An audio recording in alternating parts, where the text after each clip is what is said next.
Welcome to Real Rockford Files, for tales of the paranormal, supernatural, and the flat-out unbelievable.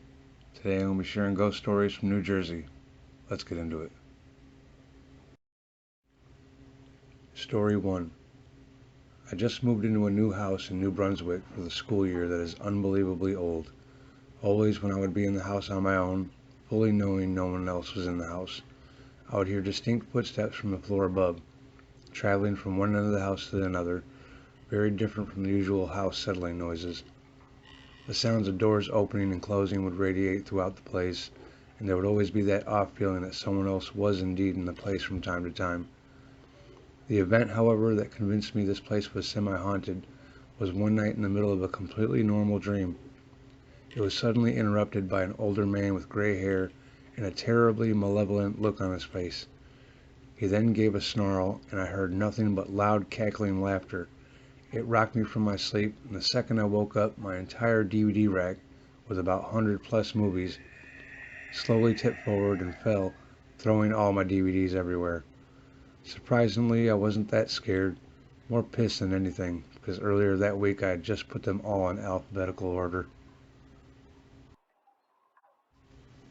Story 2. My first summer after high school, I worked for my neighbor. He had a contracting business that mainly did light remodels on houses. Painting, general carpentry, basic landscaping, building decks, stuff like that. The usual crew was this guy, his partner, myself, and one or two of my friends, and a general laborer or two, depending on the size of the job. After halfway through the summer, we got a job to do some cleanup on a house a few towns over, which had been neglected for a while. Repaint inside and out, fix some squeaky floors and water damage, clean up the yard, etc. It was a decent sized house and needed a ton of work, and the estimate was that it would take about a month to do it right. The homeowners had no problem, as they were not living there and were planning on selling the place.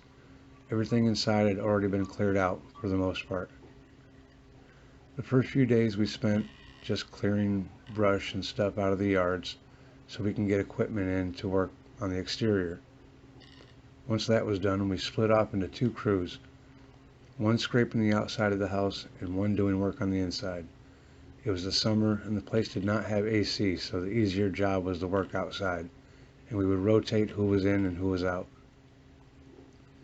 To give you an idea of the layout of the house, when you walked in the front door, you had a large room to your immediate right and left. Straight ahead of you and to your left, you had a staircase that went up to the second floor. To the right, a small bathroom, and then straight back to the kitchen, another large room. Upstairs, you had 4 bedrooms and 2 bathrooms. There was only one staircase to the second floor. We started in the front rooms, and within an hour or so our radio started acting up. It was an older boombox type thing with a manual cassette player, and a knob with the slide for tuning stations. In other words, it was all mechanical, not digital. At least 3 times the station changed on its own, from 102.7, which we were listening to other random stations. Sorry, no creepy oldies music or anything.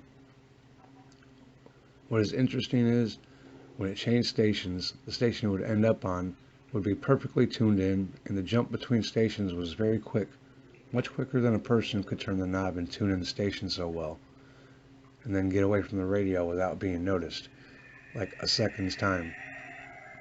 Just enough time for the slide to traverse the distance to the other station. No, the radio didn't have mechanical station presets.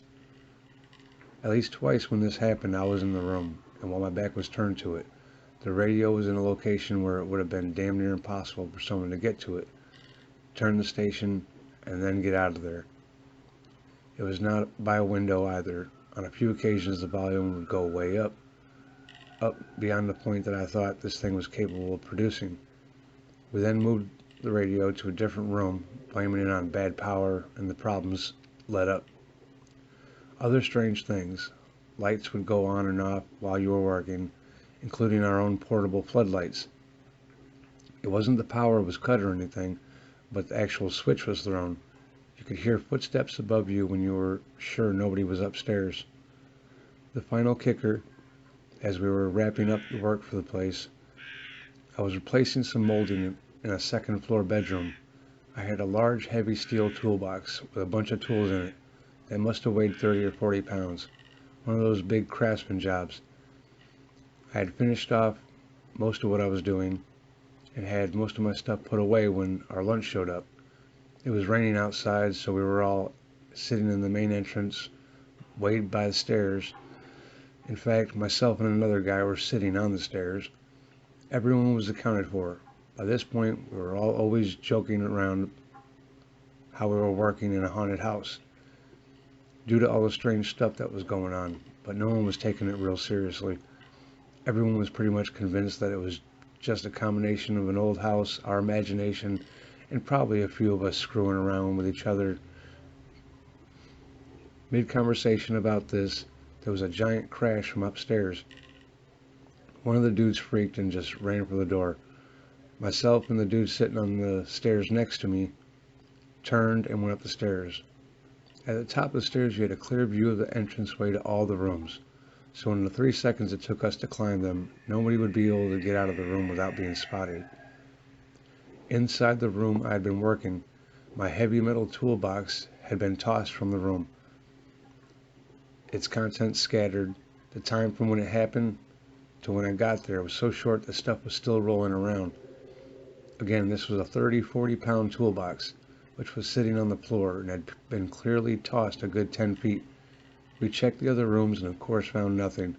To go out the windows, which was closed as it was raining, would have been a 15-foot drop into some nasty bushes. No ladders were up on that house, or even off the truck for that matter, due to the rain.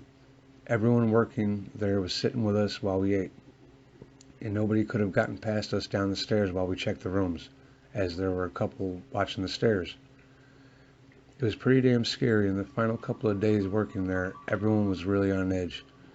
Nobody would go into rooms alone, and you could tell everyone was pretty much scared shitless.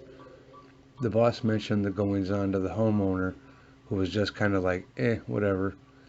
A few years later, the place burned to the ground, and one of the guys I worked with that summer, who now lived in the town, sent me a story from a local paper. It turns out that the previous owner who lived there was a shut-in type person after his wife died a decade or so prior. Didn't even really come out or do much, which explains the neglect. He had died about a year prior to us working on the house, but nobody found his body for at least 6 months. The people who had hired us was his estranged son's family, who had inherited the house and were trying to sell it. This house had changed hands a couple of times in the several years after we had worked on it. Nobody ever stayed in very long, and it was growing into a haunted legend around the town. In the interest of brevity, I left out some of the smaller parts of the story that were strange or could have been explained away easier, but suffice to say, some weird stuff was going on while we were there. I'm not one that really believes in ghosts or anything, but I have no way of explaining some of the stuff that happened there in any rational way. Thinking about it still gives me chills. Nobody was aware of the story behind the house when we were working there, and you could tell that the toolbox incident, everyone was truly on edge. Story 3. This story took place in my house about a year ago from today. I have been practicing astral projection and developing my psychic abilities for years now, and it has been the one thing I can never know enough about or read enough stories about. Ghosts have also been a very intriguing subject to me, as my mom has told me stories how she has seen a ghost, along with many other family members. Before I start my story, I would like to give my interpretation on ghosts and whatnot. I believe that spirits of the deceased that did not wish to continue their journey into heaven or whatever you believe stay with us on earth as an entity invisible to the naked eye. I think that when we actually see a ghost with our eyes, it is our mind allowing us to see this alternate dimension for a short period of time, or for some people all the time. But that is why we only see ghosts when we least expect it, because maybe our third eye is more active than usual. This is something I personally believe and do not push on others to conform to.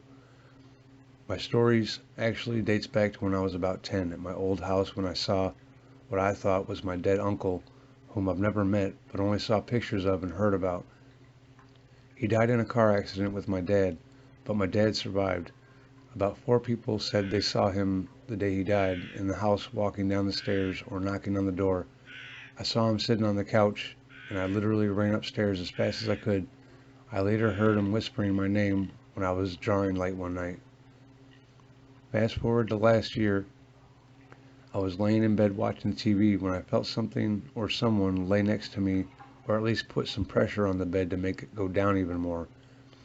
The bedroom light was on, so I didn't really panic or anything. I just laid there wondering if what just happened was real. Later that night, I was trying to astral project, and my guitar that was leaning against my wall made a noise that it can only make when someone walks past it. It's kind of like a pressure asserted on the neck of the guitar that makes the tuning knobs click. If I were to walk past it, this sound would follow almost every time. So after I heard this sound, I tried to play it off like it just happened by coincidence, but then it happened again. I was certain that some sort of presence was in my room, because when meditating and achieving a trance state, I become very much aware of things I normally wouldn't. It's tough to explain to anyone who does not practice astral projection, but it's like having another sense opening up. So after all these events went down, I was officially convinced that I had a ghost in my house. I must also mention that a few years back, I saw a black shadow pass through the crack of one of my doors where a light was shining through, and when I went to turn on the light in the room I was in, it shattered. I was scared shitless. The day after the bed and the guitar thing happened, I wanted to tell my dad, but I knew he really didn't believe in that sort of stuff. But I began to tell him anyway, and he stopped me and said, "Were you home around 3:30 p.m. yesterday?" But I was at work, so I said no and asked why he had asked. He said that he had heard footsteps around our upstairs when he was downstairs grading papers. He said he called out both me and my brother's names because he was sure that someone was home. This pretty much convinced my dad that something freaky was going on in my house. That's the end of my story. Story 4. To tell this story, I have to begin by saying ghosts are very real. In my home, there is the spirit of a little boy. At night, you can hear him walking around the house, making noises, playing with my little sister's toys. When trying to sleep, he would shake my bed. This has happened many times before. I have a night light in my room for when my nephew sleeps over. One night, the night lights up the whole room. While I just lay in bed, for a quick second, the whole room went pitch black. I thought it might have been my eyes adjusting to the dark. But then all of a sudden, with such slow creepiness, very, very slowly the room went black, as if someone was covering the light.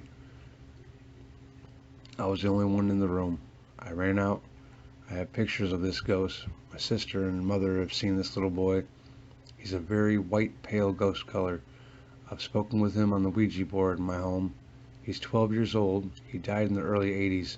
Between things moving around and whistling at night to my bed shaking, there are ghosts. Story 5. This ghost story about my Ouija board, it's very true. My friend Lindsay came over to my house to play the Ouija board with me, because you're not supposed to play alone. So she came over and we asked to talk to Heather Midson. Heather Midson was a girl that was into devil worshipping. She used to live on my road. She hung herself because she was in a cult. My neighbor heard that I was using a Ouija board and warned me about it. I said, "Yeah, right, what could possibly happen?" Well, I was in for a fright. Don't think I'm kidding around with you either. This is the truth. So my friend was over and we got out the Ouija board. Last time I used it, my mom locked it up in the shed because she got so scared of what my neighbors said. We asked for Heather Midson and it did nothing. We asked it again and again and again. After a while, we finally got it to work. We asked why it wasn't talking at first. Then it said that it got mad at me for locking it up in my shed. Then I said it wasn't me, it was my mom. Heather replied, "I don't care, I hate you, I'm going to kill you and your friend." Then my friend and I got scared. Heather told us to open the front door to get a surprise or die. We didn't open the front door because we were so scared. We asked her where she was, and she said, "In my dog." We looked in my kitchen at my dog, and my dog growled at us. Then the cabinet opened and we ran back to the Ouija board. Heather loved black magic. We asked if she was good at it. She said, hell no. Then we got even more scared. She said she was the devil. She said on March 7th, she went inside of me to find out more about me. That day she was inside me, she made me fall. It hurt so badly. She made me get in a lot of trouble. I should have never gotten involved with the devil. Now she won't ever leave me alone. I have to be careful. She possessed me once, she can do it again. Never get yourself involved with a Ouija board. Please, I'm telling you this so you don't get hurt. Be careful. Don't forget to subscribe for more stories. Hope you enjoyed.